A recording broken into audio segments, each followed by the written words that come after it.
Bueno, estamos en contacto con Jimena Frua, ella es responsable del ESI, la Educación Sexual Integral de la provincia de Santa Fe. Hemos abordado un tema que no es nada fácil, que tiene que ver con la violencia infantil, con los abusos infantiles, pero me parece importante empezar a conocer que hay una responsabilidad del Estado, pero también hay otras responsabilidades que también tenemos que asumir como sociedad y que tiene que ver con el compromiso, con el saber escuchar y de todas las instancias, salud, educación, niñez. Me parece que vamos en un camino que me parece importante a la hora de prevenir situaciones terribles o dolorosas que antes se negaban o se ocultaban.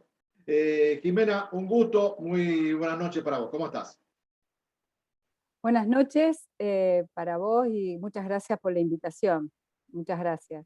Bueno, en primer lugar queremos conocer cómo vienen trabajando el ESI, cómo vienen trabajando ustedes de las políticas públicas de la provincia, algo que ya es ley a nivel nacional, pero que en la provincia de Santa Fe todavía falta un paso. Sí, efectivamente. Nosotras, el equipo ESI, que es Educación Sexual Integral, siempre lo aclaro porque es una sigla muy querida y ya la gente se ha apropiado, pero todavía hay dudas.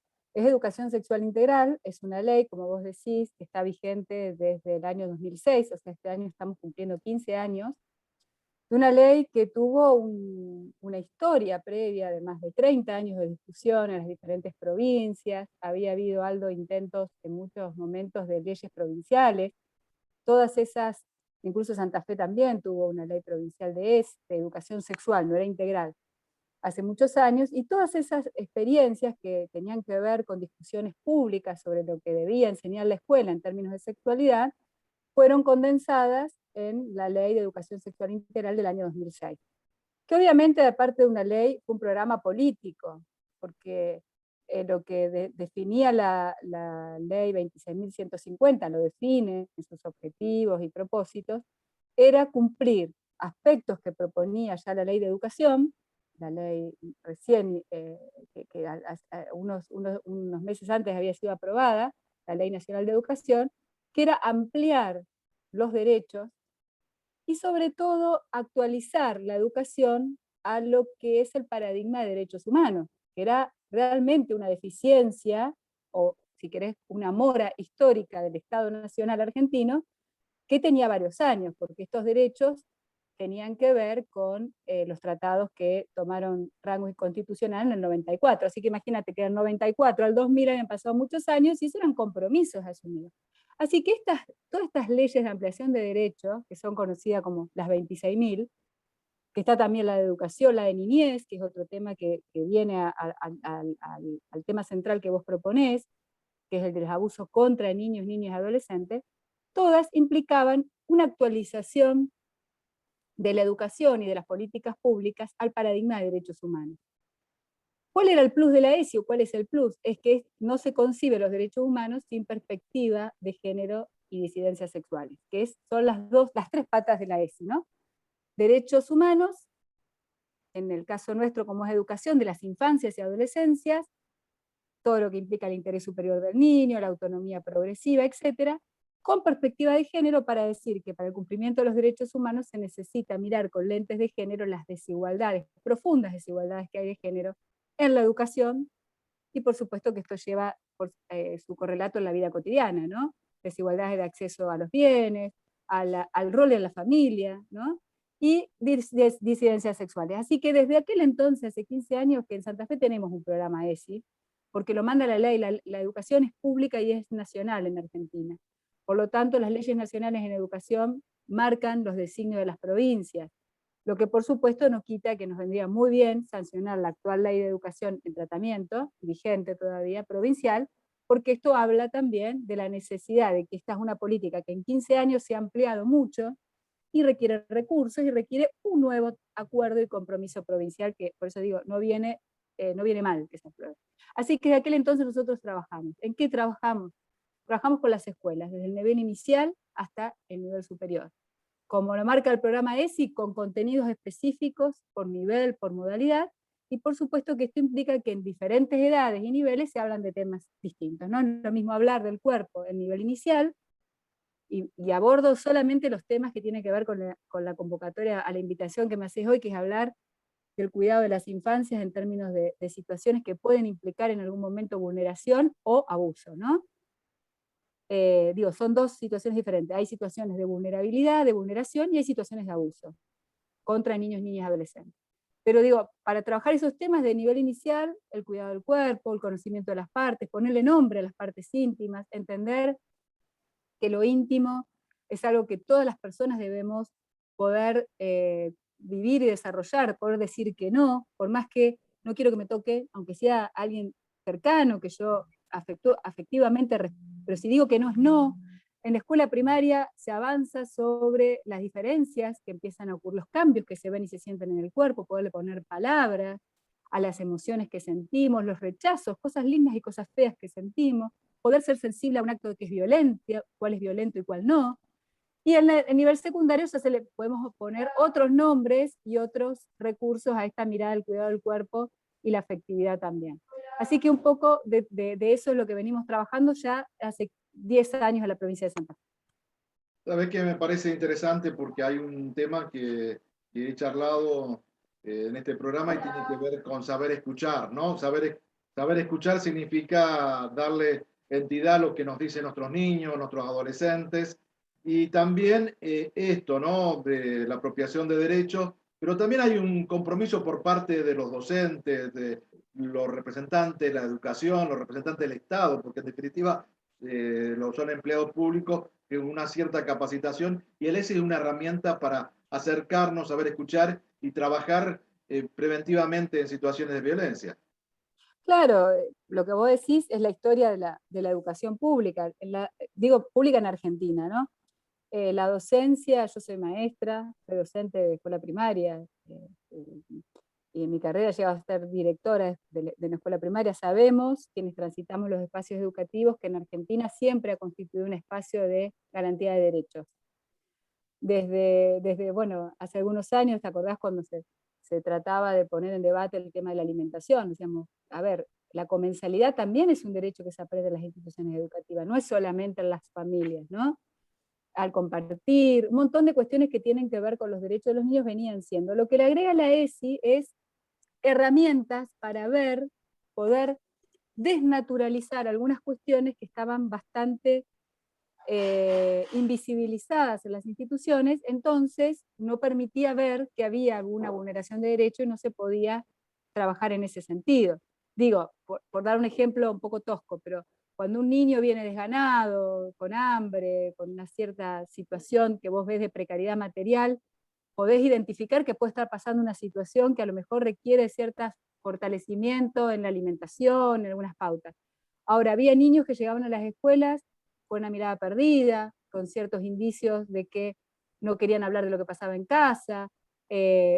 Cuando contaban cosas, la escuela decía, bueno, eso es tema de la familia, porque ciertamente vivíamos en ese paradigma donde los derechos de los chicos no eran derechos de los chicos, sino eran derechos de las familias.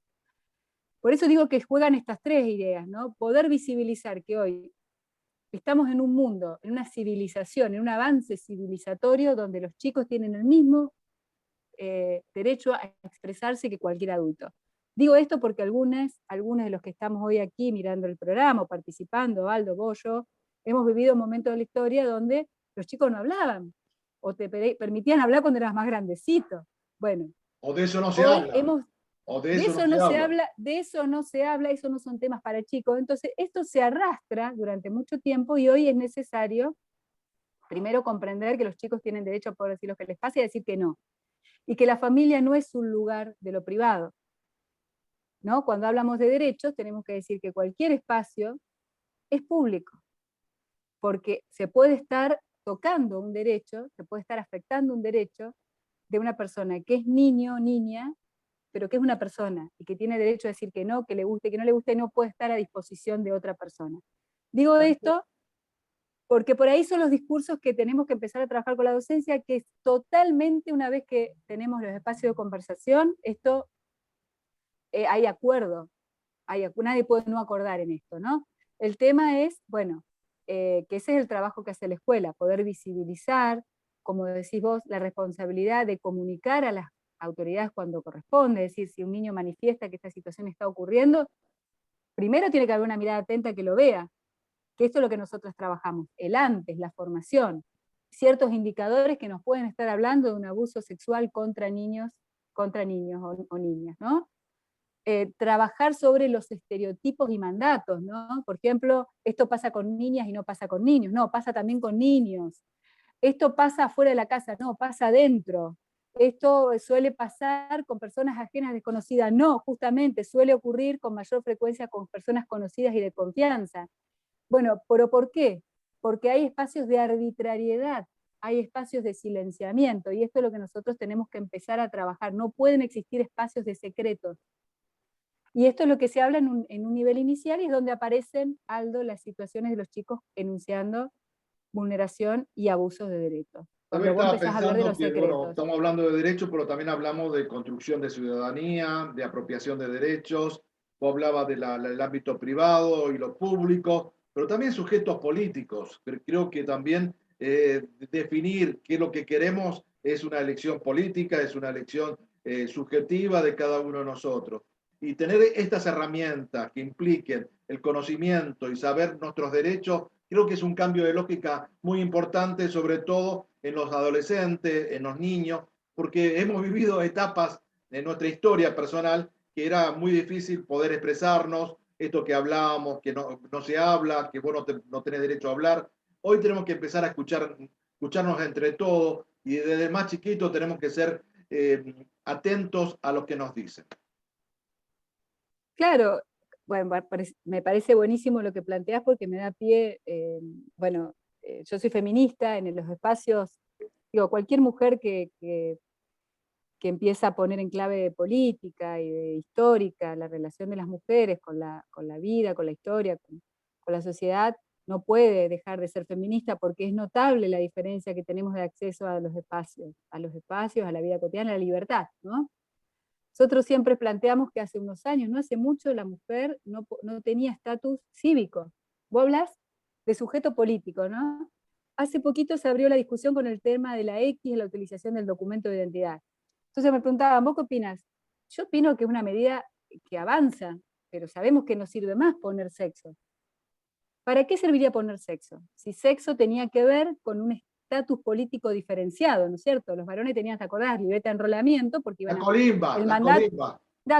les iba a tocar por mandato cívico, no podían elegir, les iba a tocar la colimba, y a las mujeres les iba a tocar actividades prácticas en la escuela, no le iba a tocar otra cosa, y le iba a tocar casarse porque no tenían estatus, ni siquiera tenían herencia propia muchas veces, y no podían decidir casarse, divorciarse, etc. Esto no fue hace mucho. Entonces esto sigue arrastrándose en los documentos, en una categoría política como la que vos estás planteando, ¿no? De construcción de ciudadanía y sujeto político en la democracia, donde todos tenemos los mismos derechos. ¿Qué necesidad hay de diferenciar en un documento el sexo? Ninguna, ¿no? Realmente es una discriminación absolutamente innecesaria. A veces las discriminaciones pueden servir. Hoy se sigue sosteniendo por una carga de los sistemas informáticos, pero cívicamente no tienen, como ciudadano, no tiene ninguna necesidad de diferenciarse. Esto es lo que hay que trabajar con las infancias desde muy chiquitas. Está ocurriendo hoy en salas de 4, de 5, de 6. No, hace unos años te decía, era un tema que a lo mejor aparecía en la escuela primaria. Hoy la niñez, las pibas, los pibes te lo plantean en la escuela, siendo muy chiquitos. Esto es mi cuerpo, yo decido bañarme solo, yo decido qué hacer con mi cuerpo. Eso es un estatus político, como vos decís.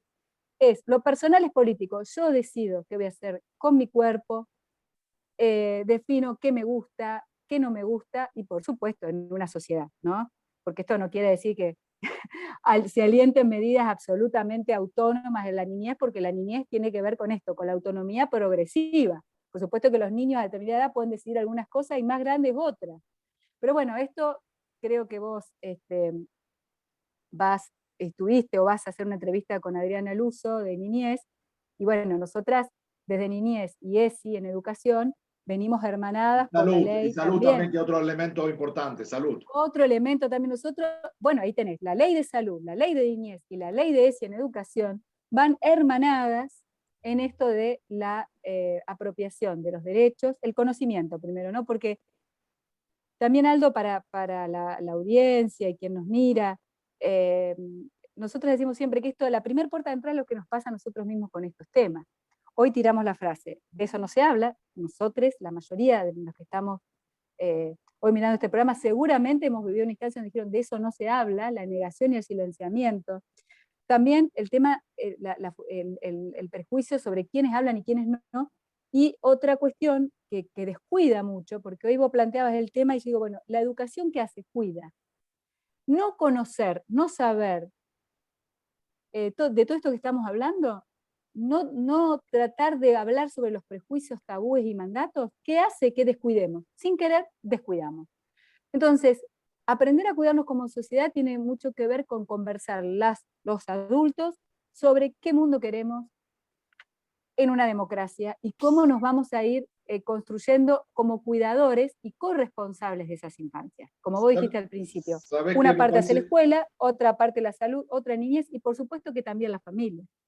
¿Sabés que me parece fundamental, además, el rol del Estado? Porque es el rol igualidad, que iguala a todo. Antes por ahí aparecía, perdón, aparecía la religión, aparecía la iglesia o otras estructuras por encima del Estado. Y creo que todos se tienen que supeditar al Estado. Las decisiones es para todos, las herramientas están para todos, y a partir que cada uno apropie lo que le parezca más adecuado, la familia también, pero me parece que el rol que tiene que marcar el Estado es un eje primordial a la hora de las políticas públicas.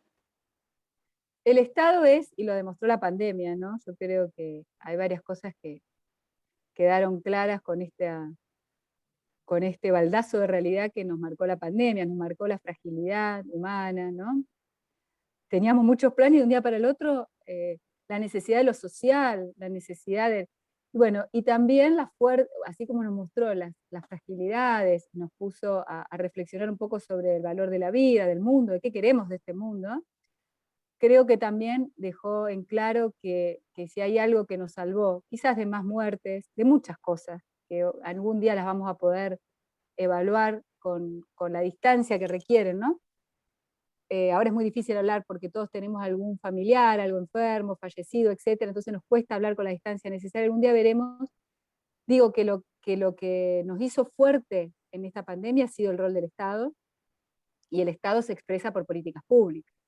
No existe un Estado sin políticas públicas, no existe. Un Estado sin salud no existe. Un Estado como, bueno, por ejemplo, el Ministerio de Salud había desaparecido en la gestión anterior.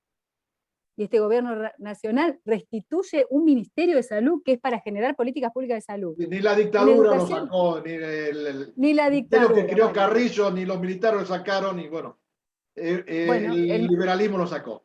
el liberalismo lo saca.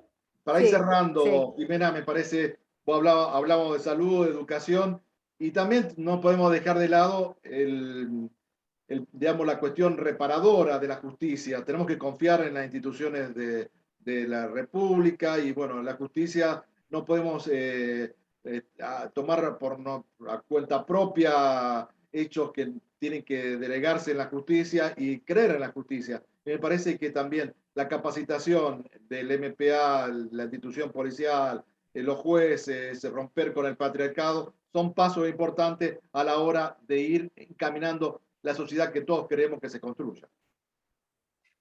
Mirá, creo que se está avanzando fuerte la ley Micaela. Viste que todo parece como que uno quiere todas las cosas ya, porque la verdad que las vidas y los dolores son hoy, entonces parece que hablar de meses, años, siempre es mucho. Pero yo creo que se está avanzando fuertemente la ley Micaela, y sobre todo porque ya hay un sistema judicial que no tiene más argumentos para, para sostener la profunda radicalización del patriarcado en la justicia, ¿no?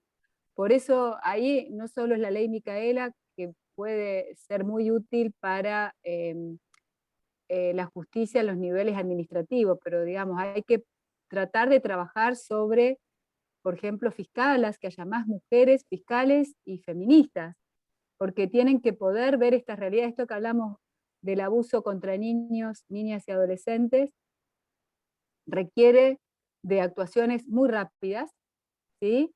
Y de decisiones muy firmes. Y esto implica necesariamente tener una lectura acabada de lo que ocurre. No puede haber dudas en algunas situaciones. Y yo veo que las dudas las tienen por falta de formación o negarse directamente a entender que esto es una problemática social que Una tiene muchísimos años. limitación ideológica, podemos decir. Claro. Entonces, esta realidad te dicen que hay ahora, hay más situaciones, no, son las mismas que había, quizás no hay números claros sobre eso, pero sí quien hacen lecturas más sociales, sociológicas, y que estudian, son cientistas sociales, te plantean que no hay razones o no hay números que impliquen que hay mayor cantidad ahora. Lo que sí hay es mayor denuncia. Esto implica que hay mayor visibilización. Así es. Pero también queda muy expuesta a la justicia la falta de la operatividad en la respuesta. Entonces, cuando alguien pide justicia, necesita justicia.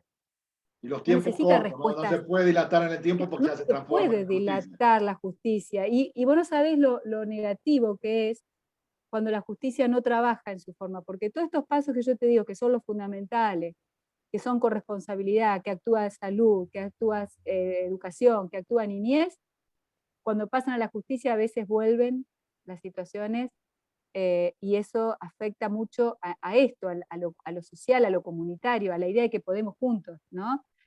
Así que yo creo que hay una demanda muy fuerte a la justicia en este momento y va a dar sus frutos. Lo he escuchado el otro día, juezas hablando, haciendo estudios, juezas que hacen estudios específicos sobre casos y respuestas que dan los jueces y quedan Evidencia. pasmadas de las respuestas. No pueden creer que la justicia esté pasando lo que está pasando. Y sí, es un nicho de mucho poder patriarcal que en estas situaciones resalta. Está en todo, pero en estas resalta. Bueno, muy rica la charla, Jimena. Te agradezco tu tiempo, tu buena predisposición.